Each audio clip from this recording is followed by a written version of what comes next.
فتوى اليوم النهارده موقع الوطن، جريدة الوطن، نشر فتوى قال انها من على الصفحة الرسمية للدكتور ياسر برهامي نائب رئيس الدعوة السلفية.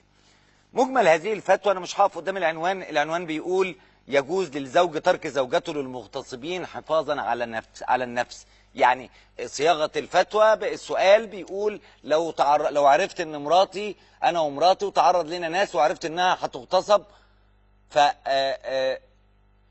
وهتقتل ادافع عنها والله رب.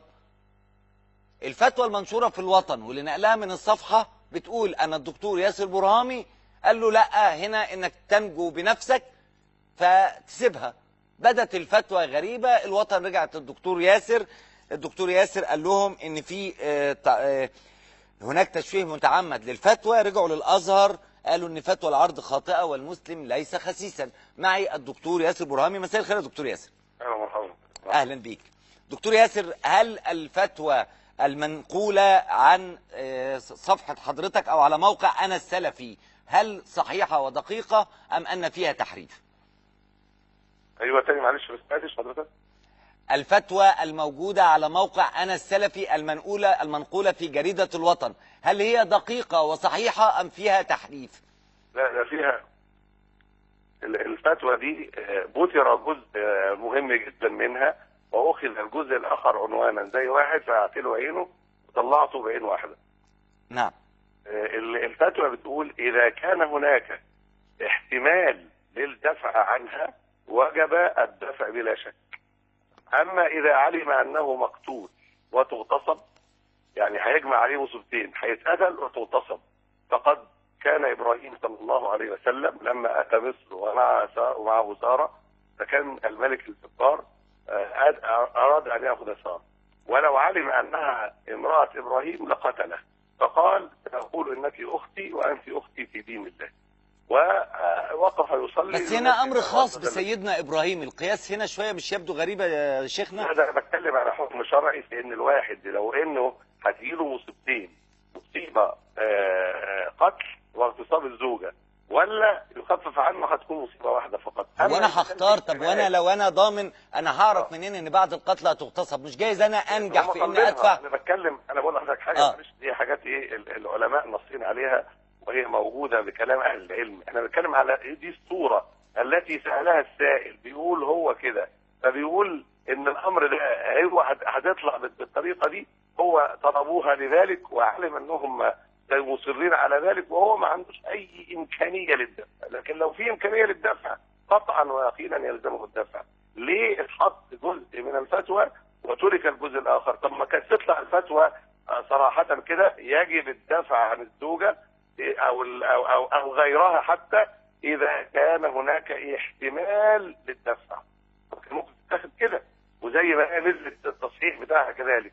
المشكله ان كثير من المشايخ بيتقال لهم السؤال في التليفون، يتقال لهم ان الجزء اللي نشروا العنوان فقط ان الشيخ ياسر قال كذا، ما يتقالش تفاصيل الفتوى. التفاصيل دي الائمه بيرتبهم ان حفظ النفس مقدم على حفظ العرض، ثم حفظ العرض مقدم على حفظ المال، وهكذا. حفظ الدين مقدم ثم النفس ثم العرض ثم المال. هذا الترتيب مأخوذ من أدلة. طب يعني النفس طيب خلينا يا دكتور ياسر نحددها اكتر. واحد ومراته وطلع عليهم ناس وقالوا له عايزين مراتك.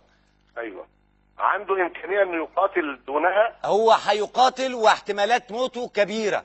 يبقى يقاتل دونها طالما في احتمال للدفع، طالما انه يقدر ينجيها، طالما ان في احتمال واحتمالات الموت قائمه. امال ليه قالوا ومن مات دون اهله؟ هو ده احتمال الموت قائم بس في احتمال الدفع قائم.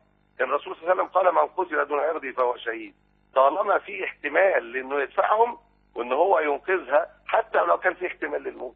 ما هو الحديث برضه في المال كده. الرسول صلى الله عليه وسلم سأل واحد قال له يا رسول الله أرأيت لو أن رجلا أراد أخذ مالي؟ قال لا تعطيه مالك. قال أرأيت إن قاتلني؟ قال قاتله. قال أرأيت إن قتلني؟ قال فأنت شهيد. قال أرأيت إن قتلته؟ قال فهو في النار. هذه قصة فيها احتمالات. أنا بقول ما يجوزش إنه يسلم. بس هنا في الرواية في الحديث اللي حضرتك بتقوله ما قالوش لو كنت هتتقتل يبقى احسن اهرب واديله مالك. يا سيدي الفاضل انا بقول لحضرتك معلش يعني الموضوع ده بنقول طالما ان الحديث قال ايه؟ قال ان في احتمال انه يقتله واحتمال الثاني يقتله. الامر ده ذكر الاحتمالين مع بعض وفي امكانيه قتال. انا بفترض صوره على سبيل المثال في بعض البلاد واحد قوه هائله جدا بتدخل في سوريا على سبيل المثال.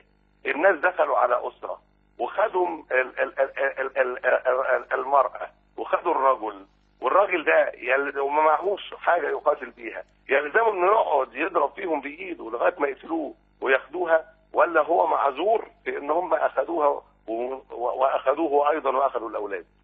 انا قصص واقعيه بتبقى موجوده وكتير جدا من الناس بيبقى يعيش حياته معذب بسبب انه مش مدرك ان ربنا قال ومن يكرهن فان الله بعد اكراهن غفور رحيم.